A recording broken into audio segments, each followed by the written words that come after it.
Okay. So, welcome. After doing various effects and after doing so many things to start that event which I created, I am failed in it. Anyways, ते काही जमलं नाही, झालं नाही तो event create. बरेच जण join होत होते, काही जणांना नुसत्याच रिक्वेस्ट येत होत्या. सो मला काही ते करता आलं नाही आणि ते झालं नाही बऱ्याच मुलांना. त्यामुळे एक 10 मिनिटं आपले गेले त्यामुळे. So without wasting much more time, I am continuously hearing that so many people, so many students try to connect that event, but that event link is somehow crashed. I don't know. I cannot connect so many people, or I cannot join them. But anyways, we shall wait for 5 minutes and then we shall start our Facebook Live. So first of all, thank you those who are connecting and those who want to connect. मला बऱ्याच दिवसांपासून खरं तर हे 12वीच्या बोर्डाचं इंग्लिशच्या पेपरसाठीचं एक Facebook live करायचं होतं. त्याला शेवटी आज मुहूर्त मिळालाय. ओके, अगदी उद्याच पेपर आहे आपला, त्यामुळे आजचं हे फेसबुक लाईव्ह आपल्या सगळ्यांसाठी अतिशय महत्त्वाचं आहे, हे आपण लक्षात ठेवलं पाहिजे.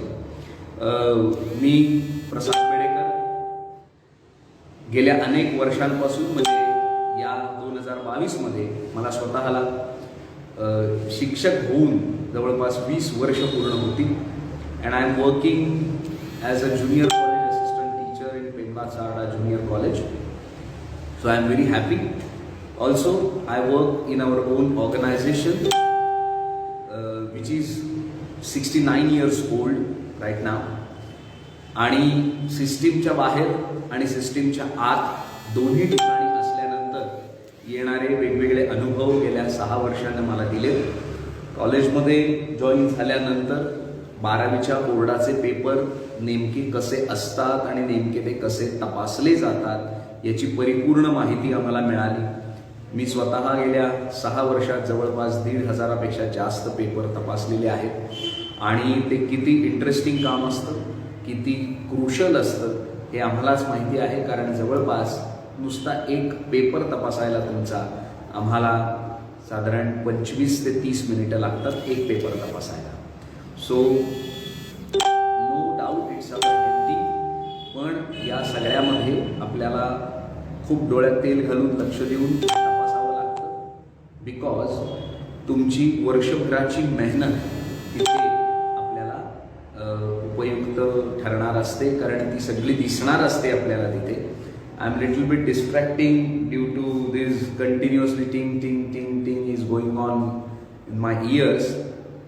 Okay, so those who cannot connect, I am sorry for that. I am helpless because I can't do anything with that link. Few people have joined and at one point of time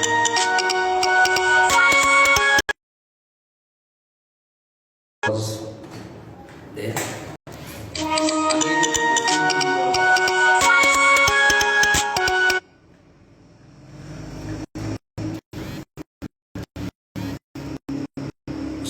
So many students since last few days ask me many questions regarding how to solve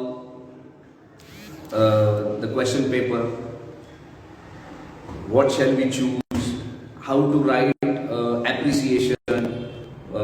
There are so many writing skills, which is easier, which we write or not, what are the tricks to solve the paper, and so many other things. So what I thought, प्रत्येकाला personally आपण सांगण्याच्या ऐवजी आपण याचा एक video करू. And that's why I am doing this. So let start. I gave my introductory speech and let start with our this session. So welcome all of you. Tomorrow is your English paper. Exactly after 24 hours from right now you have your question paper in your hands. And at 10:30 you are going to start your 12th board exam paper. So after 2 years, we all are going to face this offline exam, and which is very good for all of us, because we knew that writing with our own hands, thinking ourselves is better education system. 2 वर्ष आपण ऑनलाईनच्या माध्यमातून सगळेजण भेटतो आहोत, शिकतो आहोत, पण जोपर्यंत काही गोष्टी आपण स्वतः करत नाही तोपर्यंत आपल्याला ते समजत नाही. So I thank you all आणि I congratulate you all, because you are going to write your own papers with your own hands. आणि म्हणून उद्याची परीक्षा आपल्यासाठी अतिशय महत्त्वाची आहे. चुकूनही या गोष्टीचा विचार करू नका की आपला पेपर कसा पूर्ण होईल, आपल्याला लिहिता येईल का, किती अवघड पेपर असतो, काय असतो. Nothing else. सगळं सोडून द्या. इंग्लिशच्या पेपरमध्ये पास होणं हे अतिशय सोपं आहे. Don't worry about it. तुम्हाला 100% सगळ्यांना याच्यामध्ये चांगलेच मार्क मिळणार आहेत. पण हा पण फार महत्वाचा आहे. बट कधी think wisely and solve wisely. अत्यंत हुशारीनं आपल्याला इंग्लिशचा पेपर सोडवायचा असतो. Why I say wisely? Because 80 मार्काचा इंग्लिशचा पेपर आणि तो अत्यंत सुंदर पद्धतीनं डिव्हाइड केलेला आहे. What happen in the past, फार सोपं होतं इंग्लिशच्या पेपरमध्ये पास होणं असं बऱ्याच जणांना वाटायचं. आताही सोपं आहे, पण आता जरा थोडं स्मार्ट वर्क आपल्याला करावं लागणार आहे. तेव्हाच आपला इंग्लिशचा पेपर पूर्ण होतो आणि आपल्याला उत्तम मार्क मिळतात. सगळ्यात पहिले ते आता लक्षात घ्या, how many questions are there? So there are 5 questions and it is divided into question number A, B, C, D and all that. Okay, so there are total 5 questions. Question number 1 is related with the seen passage. Question number 2 is related with the unseen passage. Question number 3 is related with the poetry section. Question number 4 is related with the writing skill. Question number 5 is related with the novel. So focus on last 2 questions, question number 4 and question number 5. That is very crucial. That is very interesting, because to gain more and more marks, you have to focus on question number 4 and question number 5. That is very important. Why I say so? I'll elaborate it in future. I'll elaborate it. Don't worry. So now, let's start with the question number 1. So question number 1 is the seen passage, which is from our textbook. There are 7 lessons we have. 2 of them are skipped. We have only 5 or 6 lessons right now, and there is only 1 paragraph, which is for 12 marks. So there are total 6 questions in question number 1A. 3 based on the passage. Question number 1 is based on personal response. Question number 1 is based on language study, which is called grammar. And question number 1 is so now think about it. So seen passage, how many questions are there? There are 6 questions. Only 3 questions are based on a passage. One of them is match the pair or complete the sentence or complete the verb, just like that. अशा प्रकारचा कुठला तरी एक प्रश्न आपल्याला त्याच्यामध्ये देण्यात आलेला आहे की जो आपल्याला मॅच द पेअर वगैरे सारख्या गोष्टींना कंप्लीट करायचा आहे. That is very easy. त्याच्यानंतर पुढचे जे 2 प्रश्न आहेत ते त्या पर्टिक्युलर पॅसेजवर आधारित आहेत, त्यामुळे तेही सोडवणं सोपं आहे. नाव क्वेश्चन नंबर 1, क्वेश्चन 1 त्याच्यातला जो 4था प्रश्न आहे तो पर्सनल रिस्पॉन्सचा आहे. क्वेश्चन नंबर 4 त्याच्यातला तो पर्सनल रिस्पॉन्सचा आहे. आणि त्याच्यानंतरचे पुढचे 2 प्रश्न हे लँग्वेज स्टडीचे, म्हणजे त्याच्यामध्ये ग्रामरचे प्रश्न विचारले जातात. म्हणजे मग त्याच्यामध्ये आर्टिकल्स असतील, प्रेपोजिशन्स असतील, किंवा टेन्स असेल, किंवा व्हॉइसचं एखादं वाक्य असेल, किंवा नॉट ओनली बट ऑल्सोचं एखादं वाक्य असेल, अशा प्रकारची, किंवा मॉडेल ऑक्सिलरीचं एखादं वाक्य असेल, आणि व्होकॅब्युलरी असेल. मग त्याच्यामध्ये सिनोनिम्स, अँटोनिम्स किंवा या प्रकारचे कुठले तरी प्रश्न विचारले जातात. So it's for 12 marks. Question number 1A. Now question number 1B. त्याच्यामध्ये परत 2 भाग आहेत, B1, B2. तर B1 आहे लँग्वेज स्टडी. हा खरं तर पूर्ण बी आहे, तो 4 मार्काचा आहे. क्वेश्चन नंबर 1A आहे 12 मार्काचा, क्वेश्चन नंबर 1B आहे 4 मार्काचा. बीचे 2 पार्ट आहेत. पहिले 3 प्रश्न 3 मार्काला आहेत, चौथा प्रश्न वेगळा आहे जो की आहे स्पॉट द एरर. म्हणजे 2 वाक्य किंवा 4 वाक्य दिलेली असतील आणि त्याच्यातल्या चुका शोधायला आपल्याला सांगितलेल्या आहेत. हा प्रश्न आपल्याला विचारलाच जातो, spot the error. So 12 + 4 there are 16 marks for question number 1. Clear सगळ्यांना? तर क्वेश्चन नंबर 1 ला आपल्याला 2 भाग आहेत. एक क्वेश्चन नंबर 1A ज्याच्यामध्ये आपल्याला पॅरेग्राफ दिलेला आहे, त्याच्यावरचे प्रश्न आहेत. बी मध्ये आपल्याला ग्रामरशी रिलेटेड म्हणजे डू ॲज डायरेक्टेड सारखे काही प्रश्न विचारलेले असतात.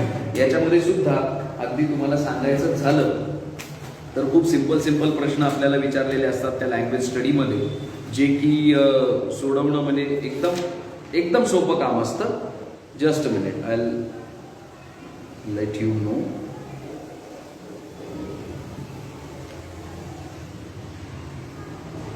अंदाज म्हणून तुम्हाला काही प्रश्न सांगतो.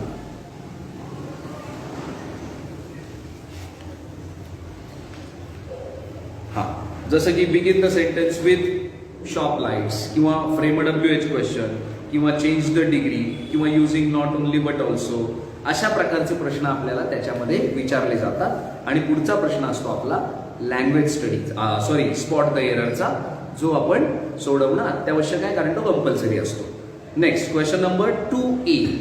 दिस is unseen extract. This is unseen extract. Again it's of 18 marks. आता हा प्रश्न आपल्यासाठी खूप महत्वाचा आहे.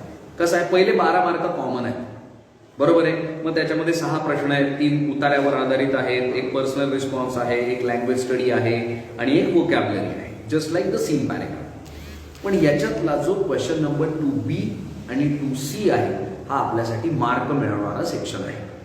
कसे मार्क मिळवून देतो आपल्याला हा प्रश्न?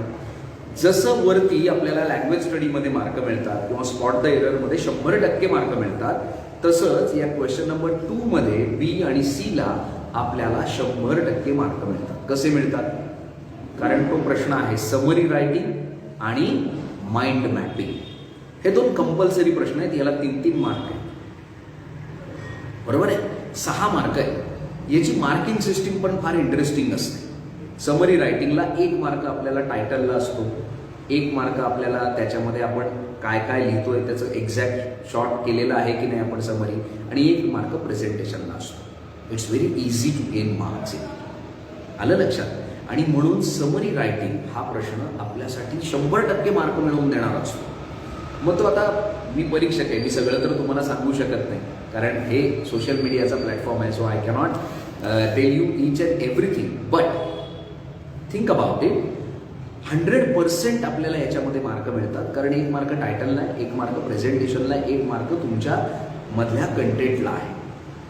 किती मार्क मिळू शकतात आपल्याला? आपण टायटल लिहिलं तर आणि आपण चांगलं प्रेझेंटेशन केलं तर, without making many grammatical mistakes. Okay, so हे खूप महत्त्वाचं आहे आणि म्हणून आपल्याला या गोष्टी लिहिणं आवश्यक आहे. त्याच्या पुढचा प्रश्न आहे mind mapping. What is mind mapping? Suppose I give you an example. I give you a subject of 12th board exam. Create a mind mapping on it. How many words came in your mind at that time? Just like related words. Suppose I tell you write related words for school. काय काय शब्द येतात आपल्या मनात शाळा म्हटल्यानंतर? एक 10-20 शब्द येतात आपल्या मनात, करेक्ट आहे? ते 10-20 शब्द आपण प्रॉपर एका याच्यामध्ये मांडले, फॉर्मॅटमध्ये मांडले, तर काय तयार होतं? माइंड मॅपिंग तयार होतं. अँड ते पण अतिशय सोपं आहे. त्याच्यात पण आपल्याला रिकाम्या जागा भरायला दिलेल्या असतात बऱ्याचदा, आणि अवघे 4 शब्द आपल्याला लिहायचे असतात. 4 शब्दांसाठी आपल्याला 3 मार्क मिळतात. सो या 6 मार्कांपैकी ऑलमोस्ट 5 मार्क तरी आपल्याला मिळालेच पाहिजेत आणि ते मिळतात. थोडं जर आपण शांतपणे ते सोडवलं तर आपल्याला 100% मार्क मिळतात. लक्षात आलं? त्याच्यानंतर आपण आता जाऊया क्वेश्चन नंबर 3 कडे. So we have completed question number 1 and question number 2. याच्यामध्ये मार्क कसे मिळवायचे आपल्याला ते लक्षात आलंय. आपल्याला बी आणि सी समरी आणि माइंड मॅपिंगवर फोकस करायचंय आणि लँग्वेज स्टडीवर फोकस करायचंय. आपल्याला त्याच्यामध्ये 100% मार्क मिळतातच. त्यानंतर येतो आपल्याला पोएट्री सेक्शन. पोएट्री सेक्शनमध्ये आपल्याला 2 भाग आहेत.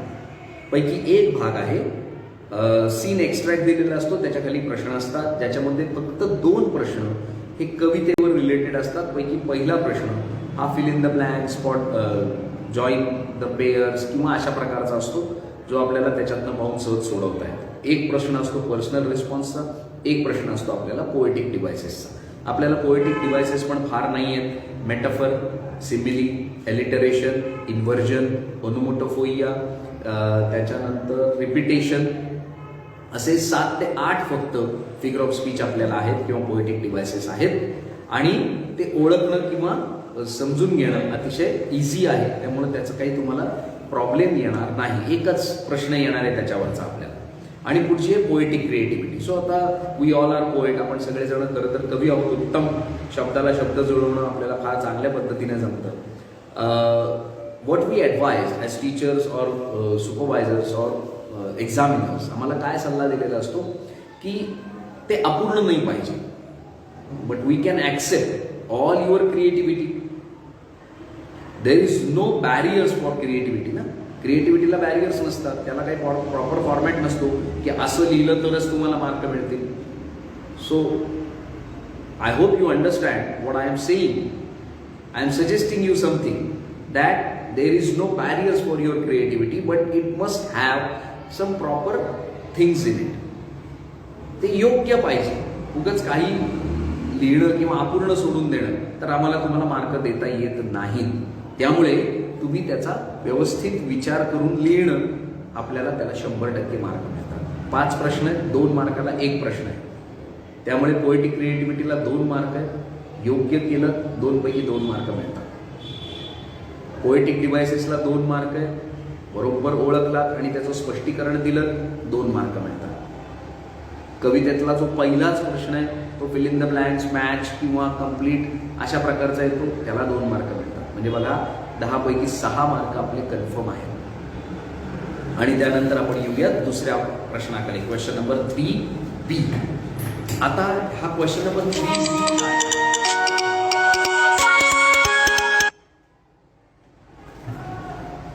हा क्वेश्चन नंबर 3B आहे, ॲप्रिसिएशन, ज्याच्याबद्दल मला सगळ्यात जास्त लोकांनी विचारलं. How to write appreciation. Appreciation लिहायचं कसं? पॉईंट वाईज लिहायचं की पॅरेग्राफ वाईज लिहायचं? So you can write on any time. You can use both methods. You can write in table format or in paragraph format. काही फरक पडत नाही. अनेक ठिकाणी देताना टेबल फॉर्मॅटमध्येच दिलेलं आहे, काही ठिकाणी देताना पॅरेग्राफ फॉर्मॅटमध्ये दिलेलं. आम्हाला सांगताना असं सगळे कंटेंट आहेत, सगळ्या गोष्टी लिहिलेल्या आहेत. So you can write it in any format, in table format or in paragraph format. There is no worry about it. 4 मार्काचा ॲप्रिसिएशनचा प्रश्न आहे. 5 मुद्दे दिलेले असतात. त्या 5 मुद्द्याच्या ॲटलिस्ट 1 ते 2 ओळी लिहिणं अपेक्षित असतं. जेणेकरून 10 ओळींचं तुम्ही लिहिलं तर तुम्हाला आम्हाला 4 पैकी मार्क द्यायचे असतात. लक्षात आलं? हे खूप महत्त्वाचं आहे की आपल्याला किती मार्कांसाठी प्रश्न आहे आणि आपण किती लिहिलं पाहिजे. It's very important. Please remember it. You write only 4 or 5 lines and you say give 4 marks for it. It won't happen because we cannot write each and every line correctly. लक्षात येत आहे? सो मिनिमम 10 ते 12 mark, 10 ते 12 ओळींचं लिहिणं अपेक्षित आहे. प्रत्येक पॉईंटला ॲटलिस्ट 2 ओळी लिहायच्या ना. And I told many times in my classrooms also की आपली प्रत्येक कविता आहे, प्रत्येक कवितेचा शेवटचा जो सेकंड पॅरेग्राफ आहे आपला, त्या सेकंड पॅरेग्राफमध्ये त्याचं एक डिस्क्रिप्शन दिलेलं आहे. What is the poem about. त्यांनीच दिलेलं आहे त्याच्यामध्येच. ते जरी तुम्ही लक्षात ठेवलं, that is an appreciation of a poem. Appreciation म्हणजे काय असतं? त्या कवितेची सेंट्रल आयडिया काय आहे, लेखक कोण आहे, काय आहे, हे सगळं लिहायचं असतं. आणि ते त्याच्यामध्ये दिलेलं आहे, रेडी दिलेलं आहे. आपण आपल्या पुस्तकाकडे बघितलंच नाही आहे वर्षभर, त्यामुळे आपल्याला बरेचसे प्रश्न पडतात. सो एनिवे, आत्ताचा आपला मुख्य मुद्दा काय की लिहायचं आहे कसं आहे. Whether in table format or in paragraph format, you can write in both ways.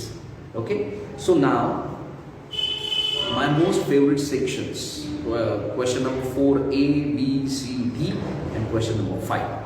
So हा भाग अतिशय नीट ऐका. 16 मार्काला आपल्याला रायटिंग स्किल आहे आणि आधीचे 6 म्हणजे समरी आणि mind mapping. I count them in writing skill. म्हणजे 16 आणि 6 22 मार्काचं रायटिंग स्किल आहे आपल्याला. लक्षात घ्या किती मार्क मिळू शकतात आपण जर व्यवस्थित लिहिलं तर. सो पहिला क्वेश्चन नंबर 4A आहे virtual message, statement of purpose आणि ग्रुप डिस्कशन. यापैकी काहीतरी एक आपल्याला लिहायचं आहे. So I recommend you to write virtual message. अतिशय सोपा प्रकार आहे. एक टेलिफोन किंवा एक कुठलं तरी कॉन्व्हर्सेशन दिलेलं असतं आणि त्याच्यावरून आपल्याला एक मेसेज बनवायचा असतो. त्याच्यामधल्या सगळ्या डिटेल्स त्याच्यामध्ये येणं आवश्यक असतं. तारीख, वेळ आणि कोणी लिहिलंय, कोणाला लिहिलंय, या 4 गोष्टी इम्पॉर्टंट आहे. करेक्ट? तारीख असते, वेळ असते, दिलेली असते, तुम्हाला मनाने लिहायची नसते. त्यानंतर कोणी लिहिलंय आणि कोणासाठी मेसेज, या 4 गोष्टी इम्पॉर्टंट आहेत. त्या आल्याच पाहिजे. मधला मेसेज हार्डली 2 ते 3 ओळींचा असतो. तो पण त्या वरच्या पॅरेग्राफमधनंच आपल्याला आलेला असतो. त्यामुळे काही अवघड नसतं. 4 पैकी 3 ते 3.5 मार्क सहज व्हर्च्युअल मेसेजमध्ये मिळतात. सो शांतपणे तो प्रश्न आपल्याला सोडवायचा आहे. सो 3 पैकी कुठला ऑप्शन आपण निवडणं अपेक्षित आहे? Virtual message. Question number 4B, त्याच्यामध्ये पुन्हा 3 ऑप्शन आहेत: ईमेल, रिपोर्ट आणि इंटरव्ह्यू. याच्यामध्ये आपण इंटरव्ह्यू हा प्रश्न निवडणार आहोत. याचं कारण आपल्याला ह्याच्यामध्ये फक्त प्रश्न विचारायचे, आपल्याला उत्तरं लिहिणं अपेक्षित नाही. प्रश्न आहे 4 मार्काचा. प्रश्न लिहिणं अपेक्षित आहे 10 ते 12. पुन्हा का? 8ला 8, 4ला 8 प्रश्न चालतील, पण 8च्या 8 आपले बरोबर येणार आहेत का? तिथे लिहिलेलं असतं prepare a set of question, 8 to 10 set of questions. मी तेच सांगतोय, 10 ते 12 प्रश्न लिहिणं अपेक्षित आहे. कारण पुन्हा एखाद दुसरा चुकला, काही प्रॉब्लेम झाला तर आपल्याला अतिशय सोप्या पद्धतीनं त्याच्यामध्ये मार्क मिळतात. काही इंटरव्ह्यू क्वेश्चन्स ऑलरेडी प्रिपेअरच करून ठेवा, जे कॉमन असतात. जसं की what inspires you, who is your idol, what is your future plans, how did you came in to this career. हे क्वेश्चन्स सगळ्यांना कॉमन असतात. हे क्वेश्चन्स आपल्याला कोणी येऊ समोर, whether it is political leader, sports personality, social personality or any kind of person, we have to ask these 4 questions or 5 questions. There are some common questions. Okay, so त्याला सुरुवातीला एक startup देणं गरजेचं आहे. Hello, welcome to our college, I am very happy to you today. किंवा hello, welcome to our college, it's my honour to talk with you today. Shall we start? So my first question is, हे initially आपण सुरुवातीच्या 2-3 ओळी जर लिहिल्या आणि शेवटी लिहिलं, thank you for giving so many wonderful answers to all of us. Sorry, because of connections, because of poor connection the video was paused. Anyways, I am sorry for that again. तर मग हे इंटरव्ह्यूचं एंडिंग पण आपल्याला अशा पद्धतीने लिहिता येतं. Next, पुढचा प्रश्न आहे आपला क्वेश्चन नंबर 4C. काय प्रश्न? स्पीच, कंपेअरिंग आणि expansion of ideas. This is the most crucial question. What to choose among all 3? तर काय निवडायचं याच्यातलं? आता एक्सपान्शन ऑफ आयडियाज हा प्रश्न असा असतो की ज्याच्यामध्ये आपल्याला एक प्रॉवर्ब दिलेली असते आणि ती आपल्याला एलॅबोरेट करायची असते. Jack of all trade, master of none. Shallow water makes much noise, tit for tat. हे वाचताना आपल्याला त्याचा अर्थ प्रत्येक वेळेला समजेलच असं नाही. So don't think about expansion of ideas, it's bit difficult to write. Then next option is compering. It's not at all easy to prepare a script of compering. I know it very nicely because till date मी जवळपास 400 कार्यक्रमांचं anchoring केलेलं आहे. So अँकरिंगचं script बनवणं, कंपेअरिंगचं script बनवणं, it's not at all easy. So don't think about it. Then what remains? Only speech. Speech is easy because again start आणि एंड कॉमन आहे. Good morning to one and all present here. I am very happy to see you all in front of me. Today I am going to give a speech on how to face the 12th board exam. Okay, so you can start with typical sentences, you can end with the typical sentences. So you have to draft only the middle part of the speech. So question number 4C में हमें क्या लिखना है? Speech लिखना है. And now question number 4D, which is review, blog end appeal. तो इसमें आप अपील लिखोगे। वाई अपील? क्योंकि अपील आसान होता है, उसका एक फॉर्मेट होता है टिपिकल, और अपील का एक फॉर्मेट होता है। आपको बहुत सारे अपील ऑनलाइन देखने को मिलेंगे, या आपके स्कूल कॉलेजेस में जिन्होंने भी ये सब दिया है वो भी आपको देखने को मिलेगा। सेम टाइम एनीवेज, चलो बहुत सारे लोग जुड़ रहे हैं फिर से। तो क्वेश्चन नंबर 4 के बारे में मैं फिर से बोल रहा हूं। Question number 4A, virtual message, statement of purpose, group discussion, इसमें हमें लिखना है virtual message. Question number 4B, appeal email, report या इंटरव्यू, हमें इंटरव्यू लिखना है। Question number 4C, speech, compering, expansion of ideas, हमें स्पीच लिखना है। Question number 4D, review, blog, appeal, इसमें हमें क्या लिखना है? अपील लिखना है। ये बहुत आसान है, जैसे ट्री प्लांटेशन हो गया, ब्लड डोनेशन हो गया, उसको एक प्रॉपर तरीके से फॉर्मेट में थोड़ा सा डिजाइन करके लिख दिया, it will impress the examiners also, not like me. लेकिन अभी हम जाते हैं हमारे आखिरी सवाल के पास, जो है क्वेश्चन नंबर 5A। काय प्रश्न आहे हा? प्रश्न आहे नॉव्हेलवर बेस्ड। आपल्या पुस्तकात जी 3 नॉव्हेल्स दिलेली आहेत आणि हिस्ट्री ऑफ नॉव्हेलचा जो धडा आहे याच्यावर, या प्रत्येकावर आपल्याला 4-4 मार्काचे प्रश्न येतात। असे 16 मार्कांचे प्रश्न आपल्याला विचारले जातात। ओके, सो पहिले 4 प्रश्न जे आहेत ते हिस्ट्री ऑफ नॉव्हेलवर आहे, म्हणजे 2च प्रश्न असतात, 2-2 मार्काला ते विचारले जातात। तर त्याच्यामध्ये सुद्धा पहिला जो प्रश्न असतो तो कसा आहे? तो ऍक्टिव्हिटी बेस्ड आहे। हे दोन्ही प्रश्न ऍक्टिव्हिटी बेस्ड असतात। जसं की there are dash elements of drama, 1 2 3 4 5 6, we have to fill the number exactly. Dash is the main idea of the novel, plot और theme is the main idea of the novel. अशा प्रकारचे प्रश्न असतात, किंवा join the pair असतात, अशा प्रकारचे प्रश्न आपल्याला त्याच्यामध्ये विचारले जातात। त्याच्यातला बी जो आहे तो आहे to sir with love one, त्याच्यानंतर सी जो आहे, डी जो आहे, ते अशाच प्रकारचे आहे। आता याच्यामध्ये प्रश्न कशा प्रकारचे विचारले जातात ते मी तुम्हाला 1-2 मिनिटात सांगतो। What kind of questions they will ask?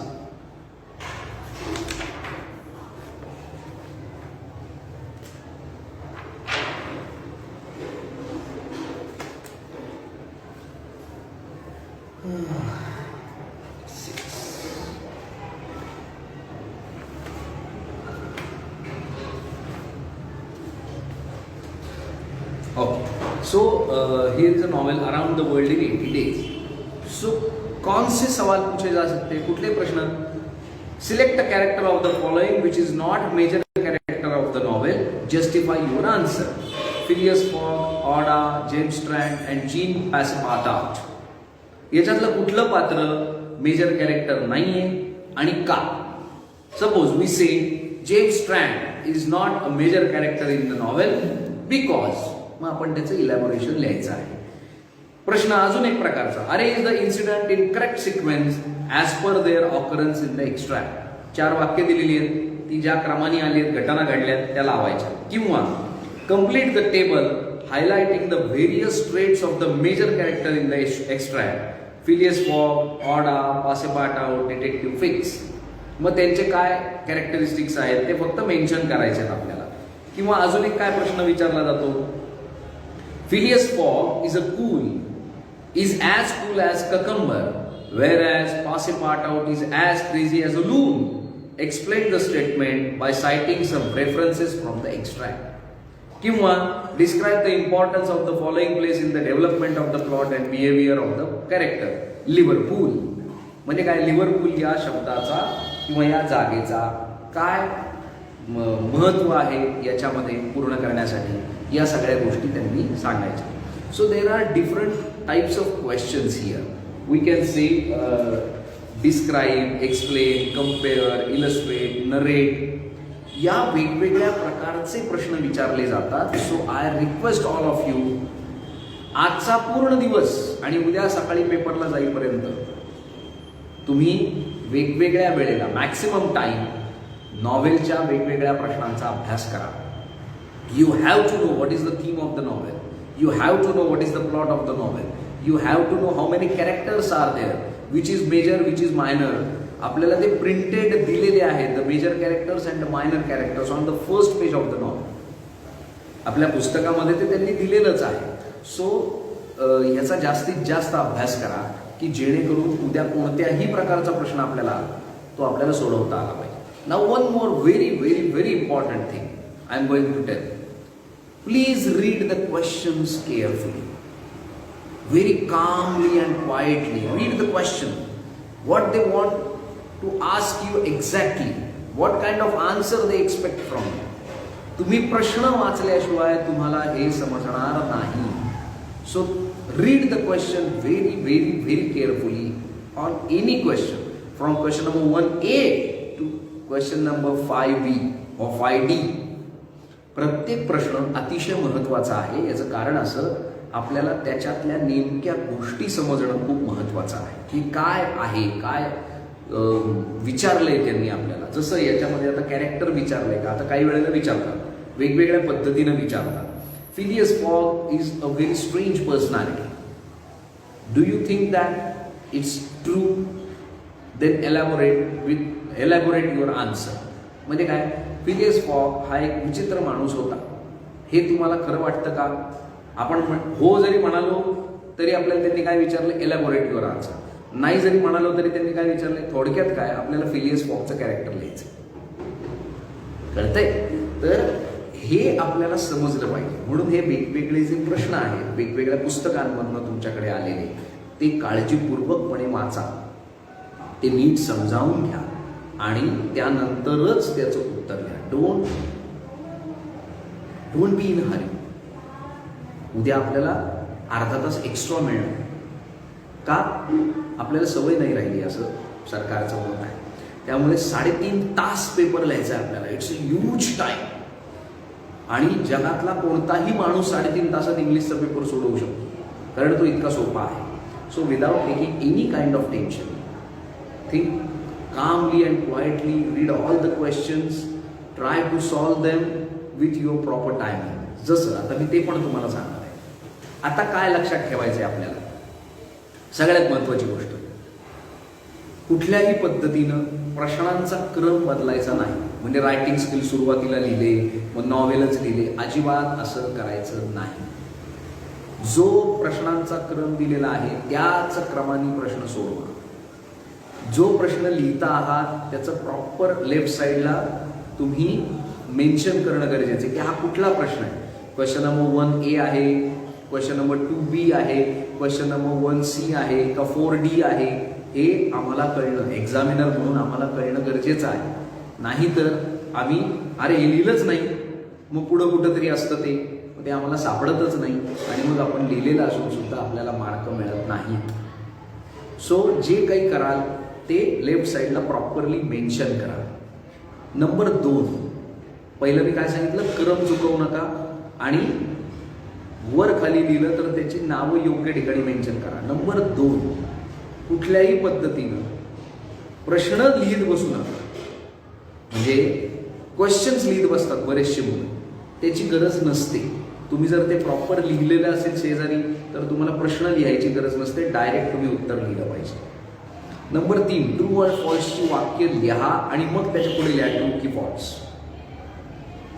हे प्लीज माझं ऐका, तुम्हाला कोणी काही सजेशन देऊ द्या, ते वाक्य लिहा ट्रू और फॉल्स आणि मगच त्याच्या पुढे लिहा हे वाक्य ट्रू आहे की फॉल्स आहे. त्याचं रिझन वेगळं आहे, त्याच्याशी तुम्हाला काही कर्तव्य नाही, फक्त हे लक्षात घ्या. पुढची महत्त्वाची गोष्ट की रायटिंग स्किलमध्ये जे रायटिंग स्किल निवडाल ते व्यवस्थित प्रॉपर सगळ्या फॉर्मॅटमध्ये, तिथं त्यांनी जवळपास क्वेश्चन पेपरमध्ये 50% गोष्टी दिलेल्याच असतात, आपल्याला फक्त 50% ॲड करायचं असतं. त्या पद्धतीनं ते लिहा आणि शेवटच्या प्रश्नासाठी या पूर्ण म्हणजे एकूण प्रश्नपत्रिकेला प्रश्न कोणत्या कधी सोडवायचा आहे, त्याला किती वेळ लागेल यासाठीचं एक टाइम टेबल बनवा. जसं की मला जर विचारलं तुम्ही तर कशाला किती वेळ लागला पाहिजे, तर माझ्याकडे त्याचं एकदम टाइम टेबल करेक्ट आहे. Question number 1A seen passage आहे, 12 मार्काचा प्रश्न आहे. आणि 4 मार्काची लँग्वेज स्टडी आहे. टोटल 16 मार्काचा प्रश्न आहे. साधारण 17 ते 18 मिनिटात आपला हा प्रश्न संपला पाहिजे. Question number 1. क्वेश्चन नंबर 2 मध्ये आपल्याला 2 रायटिंग स्किल आहेत, म्हणजे समरी आणि mind mapping. So I give 21 to 23 minutes for question number 2. म्हणजे किती झाले? 18 आणि 22 असं आपण गृहीत धरूया. 18 आणि 22 झाले 40 मिनिटं झाले, बरोबर आहे. त्यानंतर आपल्याला पोएट्रीचा क्वेश्चन लिहायचा आहे. त्याच्यामध्ये क्वेश्चन नंबर 3 आहे, ज्याच्यामध्ये 5 प्रश्न आहेत. तो प्रश्न लिहायला आपल्याला मॅक्सिमम 15 मिनिटं लागले पाहिजेत, कारण 10 मार्काचा प्रश्न आहे. आणि नंतर ॲप्रिसिएशन ऑफ द पोएम आहे, जो 4 मार्काचा प्रश्न आहे, त्याला साधारण 8 मिनिटं आपल्याला लागले पाहिजे. म्हणजे 15 आणि 8 झाले 23 मिनिट. आधीचे 40 हे 23, म्हणजे 63 मिनिटं झाले. म्हणजे 1 तास 3 मिनिटं आपली गेली. क्लिअर? आता आपल्याला वेळ मिळतोय आपला क्वेश्चन नंबर 4 आणि 5 सोडवायला, जवळपास 2 तास. मग आता प्रत्येक 4 मार्काच्या प्रश्नासाठी समजा आपण 10 मिनिटं धरले, तर रायटिंग स्किलला आपल्याला जवळपास 40 ते 45 मिनिटं लागतात. म्हणजे 1 तास पूर्ण आपल्याला त्याला देता येतो आणि 1 तास आपल्याला हिस्ट्री ऑफ नॉव्हेलला देता येतो. म्हणजे जर आपण पहिले 3 प्रश्न 1, 2, 3 हे पहिले 3 प्रश्न जर आपण पहिल्या 1.25 तासात सोडवले, तर आपल्याला पुढच्या 2 प्रश्नांसाठी, जे की खूप महत्त्वाचे आहेत, आपल्याला जवळपास 2 तास मिळतात सहज, हसत हसत. यावर्षी तर 3.5 तासाची प्रश्नपत्रिका आहे आपली, म्हणजे वेळ आहे आपल्याला. त्याच्यामुळे आपल्याला पहिल्या 3 प्रश्नांना 1.25 तास लागला, हरकत नाही. पुढच्या प्रश्नासाठी आपल्याला 2.25 तास मिळणार. त्यामुळे जेवढा वेळ आपल्याला चांगला मिळेल, तेवढ्या उत्तम पद्धतीनं तुम्हाला त्याच्यामध्ये लिहिता येईल, without making any kind of mistakes. So अतिशय शांतपणे आपल्याला हे सगळं लिहायचं आहे आणि असा हा पेपर आपल्याला सोडवायचा आहे. आपल्या सगळ्यांच्या शाळा कॉलेजेसमध्ये आपल्याला सूचना आलेल्या आहेत की कधी यायचं आहे, किती वाजता शाळेमध्ये किंवा कॉलेजमध्ये यायचं आहे. एक्झामिनेशन आपले जे ब्लॉक नंबर आहेत ते रोज बदलणार आहे. तुम्ही तुमच्याच शाळेत असलात, तुम्ही तुमच्याच कॉलेजमध्ये पेपर देत असलात, तरी तुमची ती चेंजिंग असते सिटिंग अरेंजमेंट एव्हरी डे. मग आपला पेपर कितीला आहे एक्झॅक्ट? तर आता माझ्या अंदाजे यावर्षी आपला पेपर आहे 10:30 वाजता. आपल्याला बरोबर अर्धा तास आधी वर्गात बसायचं, कारण प्रश्नपत्रिका मिळणार आहे, बरंच काय होणार आहे. त्याच्यात ते बारकोड चिकटवले जातात, so many things are there. 2 वर्ष आपल्याला याची सवय नाही आहे. त्याच्यामुळे आपण बरोबर समजा 10:30ला पेपर असेल, तर आपण 10ला 5 कमी असताना, म्हणजे साधारण 9:50लाच किंवा 9:55लाच वर्गात पाहिजे. म्हणजे आपलं निघण्याचं टाइम टेबल जे आहे, समजा मी नगरमध्ये राहतो समजा, तर माझं कॉलेज आणि माझं घर याच्यामध्ये किती किलोमीटरचं अंतर आहे? समजा 2 किलोमीटरचं अंतर आहे. रोज मला किती वेळ लागतो कॉलेजला जायला? समजा 5 मिनिटं लागतात, 10 मिनिटं लागतात. उद्या असं गृहीत धरा की मला 20 मिनिटं लागणार आहेत, कारण ट्रॅफिक जाम असणार आहे. सो या सगळ्याचा कॅल्क्युलेटेड विचार करून प्रॉपर 9:50ला आपण आपल्या ब्लॉकमध्ये बसलेलो पाहिजे. 9:50ला कॉलेजला नाही पोहोचायचं आहे आपल्याला, कारण 9:50ला जर तुम्ही कॉलेजला पोहोचले, तर त्याच्यापुढे तुम्ही ब्लॉक नंबर शोधणार कधी? तुम्ही त्या वर्गात जाणार कधी? तिथे जाऊन बसणार कधी? सो घरातनं आपल्याला 9:30ला निघायचंय, 9:45ला आपल्या शाळेमध्ये पोहोचायचंय. नेक्स्ट 10 to 15 मिनिट्समध्ये आपल्याला ब्लॉगमध्ये जायचंय आणि तिथे जाऊन सेटल जाऊन द्यायचं. सगळ्यांनी आपले हॉल तिकीट बरोबर न्यायचे आहेत, आय कार्ड्स बरोबर न्यायचे, कारण तिथे तुमच्या तपासणी होणार आहे. कदाचित तुम्हाला आधी पण यायला सांगतील, तुम्हाला उद्या सूचना, आज येतीलच सगळ्यांना सूचना की किती वाजता पोहोचा, काय पोहोचा, कारण तुमच्या सगळ्यांचे टेम्परेचर चेक वगैरे 50 गोष्टी आम्हाला करायच्या आहेत. सो त्याचा पण विचार करून एक प्रॉपर टायमिंग सेट करा आणि छान सुंदर सुटसुटीत पेपर आपला लिहा, कसल्याही प्रकारची घाई न करता. ओके. सो मला जे काही सांगायचं होतं ते मी सगळं तुम्हाला सांगण्याचा प्रयत्न केलेला आहे. नाव आता लढाई तुमची आहे, सो युद्ध तुम्हालाच करावं लागणार आहे, तुम्हालाच तुमच्या शस्त्रांना धार लावावी लागणार आहे. So prepare yourself very nicely, firmly and go to the exam without thinking any kind of bad things, because if you think negativity in your mind, the atmosphere will become negative also. सगळं चांगला विचार करा. हे मी माझ्या बाबतीत पण बऱ्याचदा करतो की मी उद्या वेळेत कॉलेजला जाणार आहे, मला माझा ब्लॉग वेळेत सापडणार आहे, मी वेळेत माझ्या वर्गामध्ये जाऊन बसणार आहे, मला उद्याचा पेपर अतिशय सोपा जाणार आहे, माझं सगळं वेळेत पूर्ण होणार आहे, मला वेळ उरणार आहे आणि मला कुठलाही माझा पेन बंद पडणार नाही आहे, मी माझं हॉल तिकीट विसरणार नाही आहे, मी माझं ID कार्ड विसरणार नाही आहे आणि मी अतिशय छान पेपर लिहून भरपूर मार्क मिळवणार आहे. अशा या सगळ्या पॉझिटिव्ह गोष्टी आपल्या मनामध्ये आज दिवसभर बोलवत राहा. रायटिंग स्किलचा आणि नॉवेलचा भरपूर अभ्यास करा, त्याचे प्रश्न नीट वाचा आणि उत्तम पेपर सोडवा. ओके, दॅट्स ऑल फ्रॉम नाव. उद्या सगळ्यांना जो 12वीचा पेपर आहे आपला, त्यासाठी सगळ्या तमाम महाराष्ट्रातल्या 12वीच्या विद्यार्थ्यांना मनापासून शुभेच्छा. आपल्याला एका फार चांगल्या गोष्टीची संधी मिळते आहे, तुम्ही ऑफलाईन पेपर लिहिताय त्याची. आम्हाला सुद्धा खूप आनंद होतो एक शिक्षक म्हणून याचा, आणि नक्की you will all come with flying colours. Best of luck from my self. Thank you.